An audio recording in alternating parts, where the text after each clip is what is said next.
hip toss into the cartwheel. Ooh!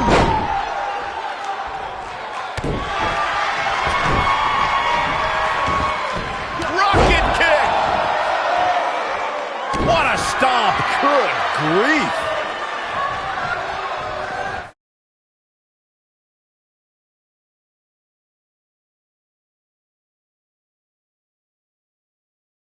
Oh, what a clothesline! Forcefully delivered.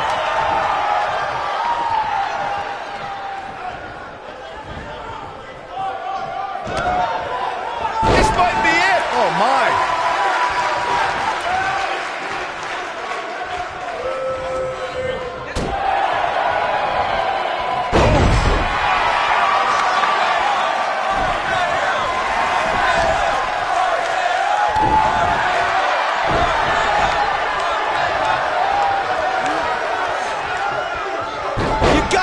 This one's over.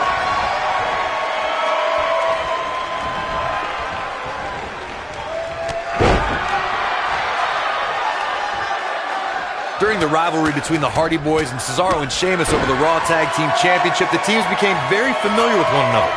In June of 2017, the teams met in a 2 out of 3 falls bout on Monday Night Raw.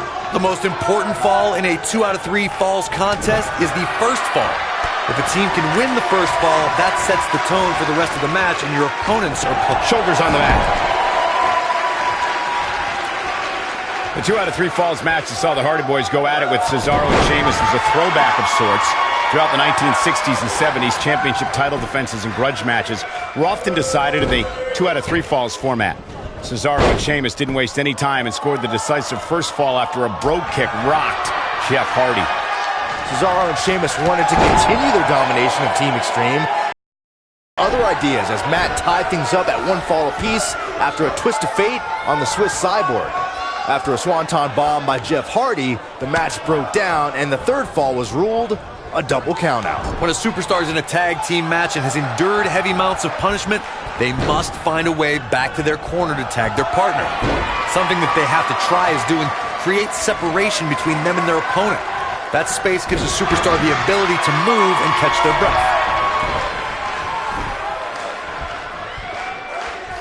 Corey, you touched on this before. Part of a tag team's ability to be successful is their ability to endure punishment and make their way to their partner when they need to tag out.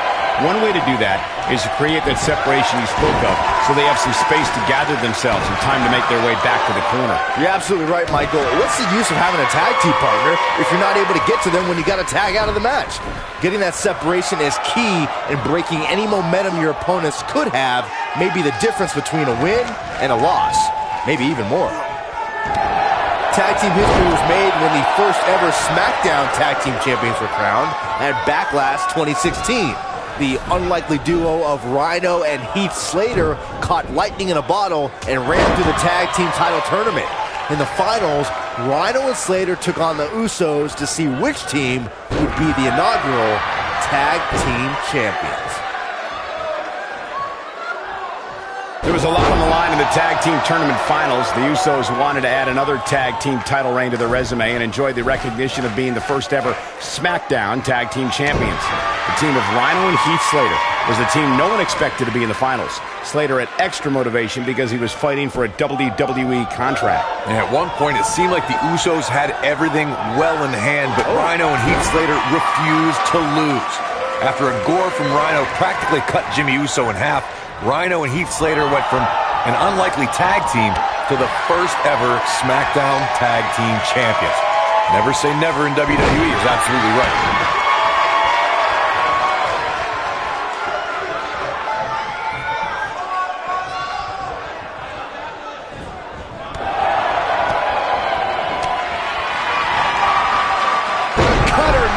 Ceases to amaze me.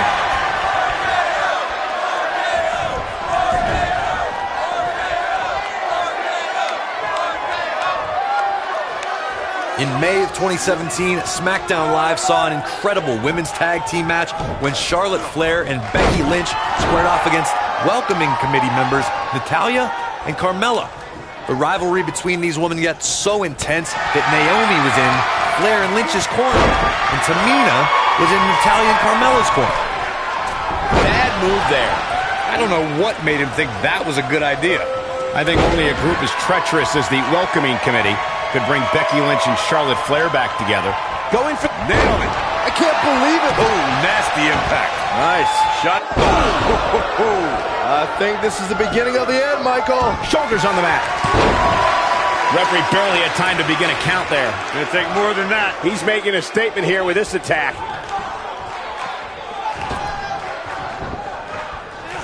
Drop kick right on point. When you talk about great tag teams, we can go all the way back to teams like the Tolos brothers, Stevens and Patterson, Stevens and Bockwinkel, the Texas Outlaws, the Briscoes, the Blackjacks, the Andersons, and the list goes on and on. When you're part of a tag team, the two partners have to travel together, train together, eat together, and be completely in sync with one another.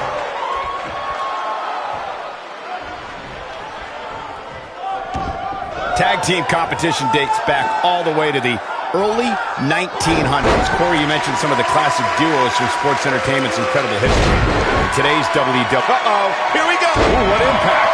Game, set. There's a pin now. What is keeping this competitor going? Wow, that's pure power, guys. Point of the elbow, nailed it. This is what makes him one of the best in the business.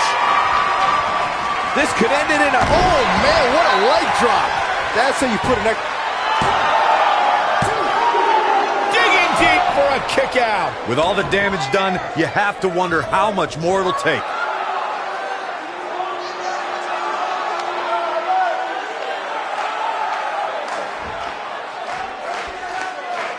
For many years, members of the WWE Universe and the WWE locker room have felt that tag team matches should have two referees. One referee is in the ring overseeing the action, and the other is located out on the floor, making sure teams follow the rules and do not engage in potentially damaging behavior. I think it's a good idea, something perhaps Mr. McMahon might... Here we go a second time. Beautiful technique. That should do it. We got to cover. I know you raised the point that people have been talking about for years, and that's a second referee being appointed to tag team matches. I remember WWE Hall of Famer and former WWE President Gorilla Monsoon used to express his strong advocacy for two referees being appointed to tag team matches. It's something that's been talked about for decades, Michael, and I don't think it's ever going to happen.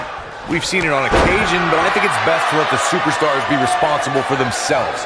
And the appointed official for the match needs to do the job they're paid to do. I don't think it's that much to ask. Most of the truly great tag teams in sports entertainment created a double-team finishing maneuver. The spike pile driver from Anderson and Blanchard, the hard attacker from the Rockers, or the doomsday device from the Road Warriors. A team needs to have a tag team finisher and be able to execute that finisher on all types of opponents.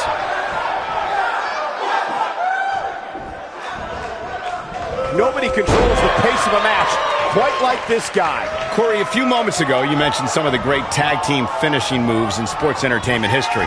Don't forget about the 3D from the Dudley Boys, or the double drop kick from the 2017 WWE Hall of Famers, the Rock and Roll Express. In tag team action, like in singles competition, once a duo nails their opponent with their finisher, that should signal the beginning of the end.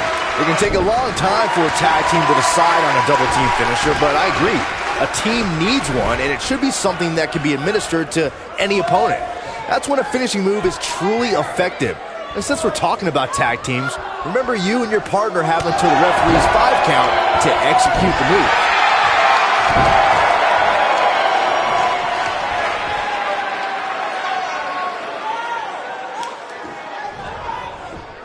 Oh boy, he is rolling.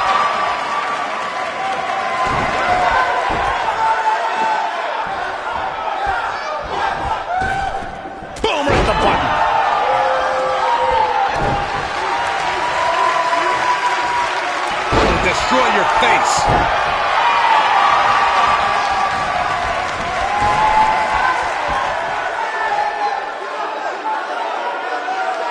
I don't think there are two teams I'd rather see square off against each other right now. This is amazing.